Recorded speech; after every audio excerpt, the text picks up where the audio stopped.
The conference room fell silent as Sarah Williams, my direct supervisor, stood over me with a termination letter. I was 8 months pregnant, suffering from severe morning sickness, and had just requested to work from home 2 days a week on doctor's orders. We can't accommodate employees who can't give 100% to the company, Sarah said, her perfectly painted red lips curling into a smirk. Pack your things. Security will escort you out. I clutched my laptop bag closer. It contained the only copy of my late father's emails and video messages. Or so I thought. Please just let me keep my work computer for 1 day to transfer my personal files. Company property stays here, Sarah snapped, signaling to security. Maybe this will teach you not to mix personal life with business. Besides, she leaned in close, whispering, everyone knows you only got this job because your father was a board member before he died. If only she knew the truth about my father, James Chen. Everyone at Reynolds Technologies thought he had been a minor board member who died in a car accident 6 months ago. They didn't know he had actually gone underground to investigate corporate espionage, or that he was the company's majority shareholder. Your father's dead, Sarah continued, enjoying my distress. He can't protect you anymore. Now get out before I call security. I stood up slowly, one hand on my swollen belly. My baby kicked, as if sensing my distress. You'll regret this, Sarah. She laughed. What are you going to do? Sue us? Good luck proving discrimination. I've documented all your performance issues very carefully. As security led me out, I caught a glimpse of my desk. Sarah was already there, grabbing my laptop, probably planning to delete everything before HR could investigate. What she didn't know was that my father's last message had contained a warning.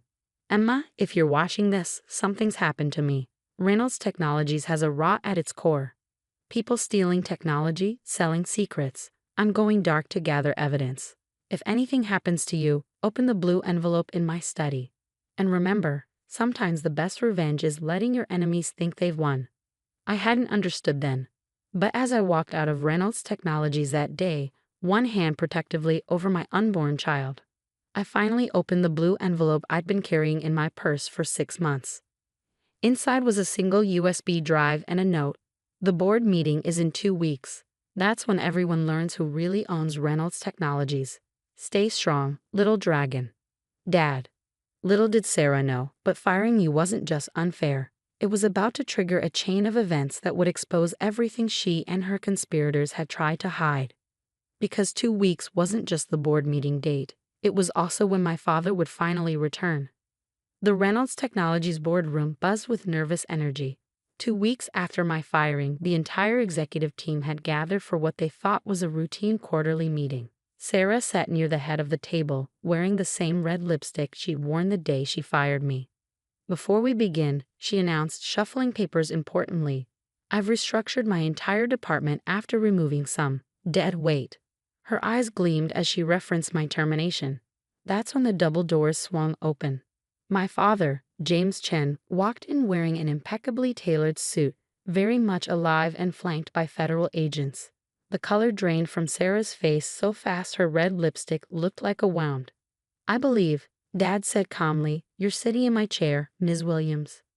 James, Sarah stuttered, dropping her papers. But, you're dead. The car accident. Reports of my death were greatly exaggerated. Dad smiled. But it didn't reach his eyes. Though not as exaggerated as your performance reports on my daughter. The board members started whispering. Dad held up a hand for silence. 6 months ago, I discovered someone was selling our quantum computing technology to our competitors. The same person was falsifying employee records, embezzling funds, and systematically removing anyone who got too close to the truth. He nodded to the federal agents who moved to block the exits. Would you like to explain the offshore accounts, Sarah? Or should we start with the edited security footage from the night of my accident? Sarah jumped up, her chair clattering backward. You can't prove anything. Actually, I said, walking into the room, my pregnancy even more visible now. We can prove everything. I connected my father's USB drive to the presentation screen. Emails, bank statements, and security footage filled the display, all showing Sarah's careful orchestration of corporate theft, fraud, and my wrongful termination. You see, Dad continued, when I discovered the theft, I knew I needed to go underground. but I couldn't leave the company unprotected. So I installed my daughter as my eyes and ears. Every document she handled, every meeting she attended, everything was being monitored. Sarah lunged for her bag, but an agent grabbed it first, removing her company laptop, my old laptop. Interesting thing about computer forensics, I added, rubbing my belly absently. Even deleted files can be recovered, including the ones where you detailed your plan to force me out before I could discover your connection to the technology theft. You don't understand. Sarah's voice turned desperate. They made me do it. Harrison Tech threatened my family. The room fell silent. Dad's expression darkened. Harrison Tech, the same company that tried to buy us out last year. But before Sarah could respond, alarms began blaring throughout the building. Security cameras showed men in black entering the lobby, armed and dangerous. Right on schedule, Sarah's desperate look transformed into a cruel smile. You really think I didn't have a backup plan? As the sound of gunfire erupted from below, I realized this was about much more than corporate theft. The real conspiracy was only beginning to unfold. As gunfire echoed through the building, my father stayed remarkably calm. He pressed a button on his watch and smiled. Backup plan, he said to Sarah. You mean the Harrison Tech mercenaries? I'm afraid they're having a rather difficult time in the lobby right now. The security feed switched to show the lobby, where the armed men were already surrounded by an elite tactical team. You see, Sarah, when you're the real owner of a tech company, you don't just have security guards. You have ex-military contractors. Sarah's composure cracked completely. This is impossible. I planned everything perfectly. Did you? I stepped forward, one hand on my belly. Like how you perfectly planned my father's accident? Or how you perfectly planned to frame me for the technology theft? I connected a second USB drive to the display. New documents appeared. Sarah's private emails with Harrison Tech executives, plans for a hostile takeover, and most damning of all, surveillance footage of her tampering with my father's car 6 months ago. The thing about being 8 months pregnant, I continued, is that everyone underestimates you. While you were busy deleting files from my laptop, you never checked the backup drive I kept in my maternity purse, the one you called ridiculously large last week. The board members watched in shocked silence as years of Sarah's schemes unfolded on screen. The technology theft was just the beginning. She'd been systematically destroying the company from within, weakening it for a Harrison Tech takeover.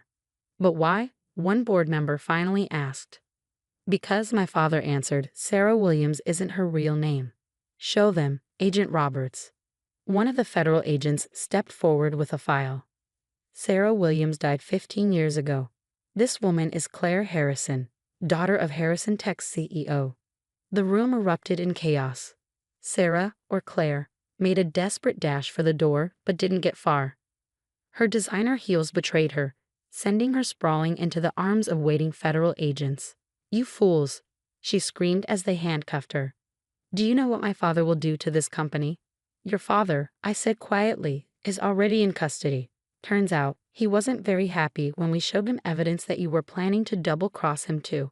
Those offshore accounts you set up, they weren't just for stolen technology money. You were embezzling from Harrison Tech as well. As they led her away, my father addressed the stunned board. Reynolds Technologies isn't just my company, it's my legacy. And now, it's my daughter's legacy too. He gestured to me. Meet your new CEO, gentlemen. And before you protest about her qualification or condition, you might want to know that while working in our entry-level position, she filed 12 patents and developed a quantum encryption system that just saved all your jobs. 9 months later, I walked back into Reynolds Technologies, this time with my daughter in my arms. The company had transformed. Our technology was more secure than ever. Employee benefits now included comprehensive parental leave, and productivity was at an all-time high. Sarah/Claire was sentenced to 20 years for corporate espionage, attempted murder, and fraud. Harrison Tech was dissolved, its assets sold to compensate their victims. My father split his time between spoiling his granddaughter and mentoring young tech entrepreneurs, particularly supporting working parents in the industry. As for me, I kept the large purse, but now it carries baby toys instead of USB drives. My office has a nursery attached, showing other working mothers that they don't have to choose between family and career. Sometimes, during late nights at the office, I visit the conference room where Sarah fired me. The view of the city is different now, clearer, brighter. My daughter's crib sits where I once stood in tears, a reminder that our lowest moments don't define us. The company's new motto hangs on every wall. Innovation comes from understanding. Below it, in smaller letters, never underestimate anyone, especially not a pregnant woman with a large purse.